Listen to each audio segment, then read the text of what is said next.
Bin ಕಾಸಿಮನ್ನ ಹೊಡೆದ್ವಿ, ಒಂದಾಗಿದ್ದಕ್ಕೆ ಗೋರಿಯನ್ನು ಹೊಡಿಲಿಕ್ಕಾಗತ್ತೆ, ಒಂದಾದ್ರೆ Ghajini ನೋಡಿಬಹುದು, ಒಂದಾದ್ರೆ ಮೊಘಲರು ನೋಡಿಬಹುದು, ಒಂದಾದ್ರೆ Tipu ನೋಡಿಬಹುದು, ಒಂದಾದ್ರೆ ಈ ರಾಷ್ಟ್ರವನ್ನ ಮತ್ತೆ ಕಟ್ಟುವ ತಾಕತ್ತನ್ನ ತೋರಿಸಬಹುದು. ನೆನಪಿಟ್ಕೊಳ್ಳಿ, ಒಂದಾಗಿದ್ರ ಪರಿಣಾಮ ಏನಾಯ್ತು? 500 ವರ್ಷಗಳ ಕಾಲ ನಿರ್ಮಾಣ ಆಗದೆ ಇರುವಂತ ರಾಮ ಮಂದಿರ ನಮ್ಮ ಕಣ್ಣೆದುರಿಗೆ ಬೆಳೆದು ನಿಲ್ತು. ಒಂದಾಗಿದ್ರ ಪರಿಣಾಮ ಏನಾಯ್ತು? ಯಾವ ವಿಶ್ವನಾಥ, ನಾವೆಲ್ಲ ಕೈಯಲ್ಲಿ ಹಿಡ್ಕೊಂಡು ಲಿಂಗದ ಪೂಜೆ ಮಾಡ್ತೀವಲ್ಲ, ಬಹಳ ಜನರಿಗೆ ಗೊತ್ತಿಲ್ಲ ಮಿತ್ರರೇ, ಈ ಶಿವಲಿಂಗ ಯಾವುದು ಅತ್ಯಂತ ಪವಿತ್ರ ಅಂತ ಕರಿತೀವೋ ಆ ವಿಶ್ವನಾಥ ಇವತ್ತು ಒರಿಜಿನಲ್ ಮಂದಿರದಲ್ಲಿ ಇಲ್ಲ.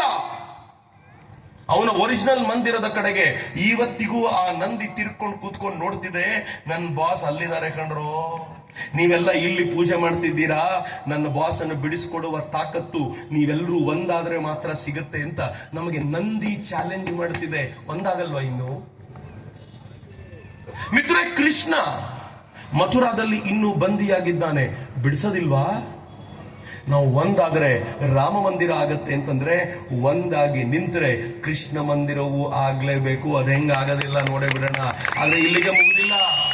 ಇವತ್ತು ಜಗತ್ತಿನಲ್ಲಿ ಭಾರತದ ಪ್ರತಿಮೆ ಹೆಂಗ್ ಬದಲಾಗಿದೆ ಅಂತಂದ್ರೆ, 10 ವರ್ಷಗಳ ಹಿಂದೆ ಭಾರತ ಜಗತ್ತಿನ 12ನೇ ಶ್ರೀಮಂತ ರಾಷ್ಟ್ರ, ಇವತ್ತು ಭಾರತ ಜಗತ್ತಿನ 4ನೇ ಶ್ರೀಮಂತ ರಾಷ್ಟ್ರ. ಇವತ್ತು $4 ಟ್ರಿಲಿಯನ್ ಎಕಾನಮಿ. ಇನ್ನೊಂದು 6 ತಿಂಗಳು 8 ತಿಂಗಳ ನಂತರ ಇನ್ನೊಂದು ಹಿಂದೂ ಸಂಗಮ ಮಾಡಿ ಅವತ್ ನಾನ್ ಬಂದು ಹೇಳ್ತೀನಿ, ಭಾರತ ಜಗತ್ತಿನ 3ನೇ ಶ್ರೀಮಂತ ರಾಷ್ಟ್ರ ಆಗಿದೆ ಅಂತ.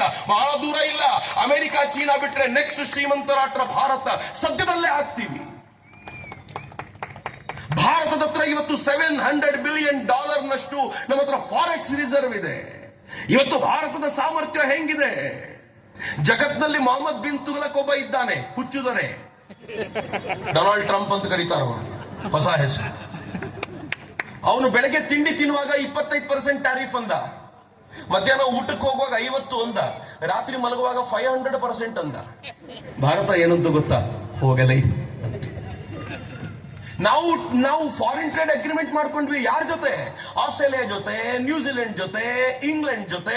ಈಗ ಸುದ್ದಿ ಬರ್ತಾ ಇದೆ, ನಾವು ಗಲ್ಫ್ ಕಂಟ್ರೀಸ್ ಜೊತೆಗೆ ಒಪ್ಪಂದ ಮಾಡ್ಕೊಳ್ತಿದೀವಿ, ಯುರೋಪಿಯನ್ ಯೂನಿಯನ್ ಜೊತೆಗೆ ಮದರ್ ಆಫ್ ಆಲ್ ಅಗ್ರಿಮೆಂಟ್ ಅಂತ ಮಾಡ್ಕೊಂಡ್ವಿ. ಎಲ್ಲವೂ ನಡೀತು. ಅದಾದ್ಮೇಲೆ ಮೆತ್ತಗಾದ ಟ್ರಂಪ್ ಈ ದೇಶದ ಪ್ರಧಾನಿಗೆ ಫೋನ್ ಮಾಡಿ, Narendra Modi is my best friend ಅಂತ ಹೇಳ್ತಾನಲ್ಲ, ತಾಕತ್ ಯೋಚನೆ ಮಾಡಿ ಭಾರತದ ಹೆಂಗಿದೆ ಅಂತ. ಇವತ್ತು ಎಕಾನಮಿಕಲಿ ನಮ್ಮನ್ನ ಹಿಂದಕ್ಕೆ ತಳ್ಳೋದು ಸುಲಭದ ಸಂಗತಿ ಅಲ್ಲ. ನೀವು ನಮ್ಮನ್ನ ಸ್ಟ್ರೈಕ್ ಔಟ್ ಮಾಡ್ಲಿಕ್ಕೆ ಸಾಧ್ಯವೇ ಇಲ್ಲ. ಇದು ಹೊಸ ಭಾರತ. 10 ವರ್ಷದ ಹಿಂದೆ ಈ ದೇಶದ ಎಕನಾಮಿಕ್ ಸ್ಥಿತಿಯನ್ನ ಕಂಡು ಜಗತ್ತು ಆಡ್ಕೊಳ್ತಿತ್ತು. ಏನ್ ಹೇಳ್ತಿತ್ತು ಗೊತ್ತಾ? This is Hindu rate of growth ಅಂತ ಕರೀತಿತ್ತು. ಇವತ್ ಕರೀರಲ್ಲ. ಹಿಂದೂ ರೇಟ್ ಆಫ್ ಗ್ರೋತ್ ಯಾವುದು? ಇವತ್ ಕರೀರಲ್ಲ. ಜಗತ್ತಿನ ಅತ್ಯಂತ ವೇಗದ GDP ಯಾರದ್ದು? ಹಿಂದೂವಿನದ್ದು. ಹಿಂದೂ ರೇಟ್ ಆಫ್ ಗ್ರೋತ್ ಅಂತ ಇವತ್ತು ಹೇಳ್ರಲ್ಲ. ಒಂದು ಕಾಲ ಇತ್ತು, ಪಾಕಿಸ್ತಾನದೊಂದಿಗೆ ತುಲನೆ ಮಾಡ್ತಿದ್ರು ಭಾರತವನ್ನ. ಇವತ್ತು ಪಾಕಿಸ್ತಾನ ಪತರುಗುಟ್ಟಿ ಹೋಗಿದೆ. ಹೆಂಗಿದೆ ಪಾಕಿಸ್ತಾನದ ಪರಿಸ್ಥಿತಿ? ಯಾರ್ಯಾರು ಪಾಕಿಸ್ತಾನ ಜಿಂದಾಬಾದ್ ಅಂತ ಹೇಳ್ತಿರೋ ಕೇಳಿಸ್ಕೊಳ್ಳಿ.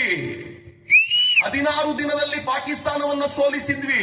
ಈಗ ಪಾಕಿಸ್ತಾನವನ್ನ 3 ದಿನದಲ್ಲಿ ಸೋಲಿಸಿ 4ನೇ ದಿನಕ್ಕೆ ಕಾಲಿಗೆ ಬೀಳುವಂತೆ ಮಾಡಿಕೊಳ್ಳುವ ಹೊಸ ಭಾರತ ನಿರ್ಮಾಣ ಆಗಿದೆ. ಹಿಂದುತ್ವದ ಭಾರತ ನಿರ್ಮಾಣ ಆಗಿದೆ.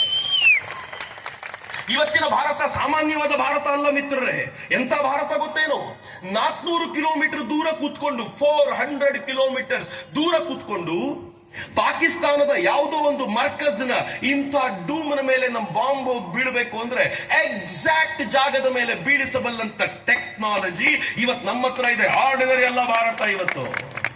ಇವತ್ತಿನ ಭಾರತ ಹೆಂಗಿದೆ? ನಾವು ಟೆಕ್ನಾಲಜಿಕಲಿ ಫಾಸ್ಟೆಸ್ಟ್ ಅಡಾಪ್ಟಿಂಗ್ ಕಂಟ್ರಿ. 140 ಕೋಟಿ ಜನ ನಾವು. UPI ಬಳಸೋದಕ್ಕೆ ಸಾಧ್ಯವೇ ಇಲ್ಲ ಅಂತ ಆಡ್ಕೊಳ್ತಾ ಇದ್ರು. ಬೆಳಗಾವಿಯ ಹಳ್ಳಿಯ ಹೆಣ್ಣು ಮಕ್ಕಳು ಕೂಡ QR ಕೋಡ್ ಇಟ್ಕೊಂಡು ಬಿಸ್ನೆಸ್ ಮಾಡ್ತಾರಲ್ಲ. ಹೊಸ ಭಾರತ ಇದು, ಗೊತ್ತಿರ್ಲಿ.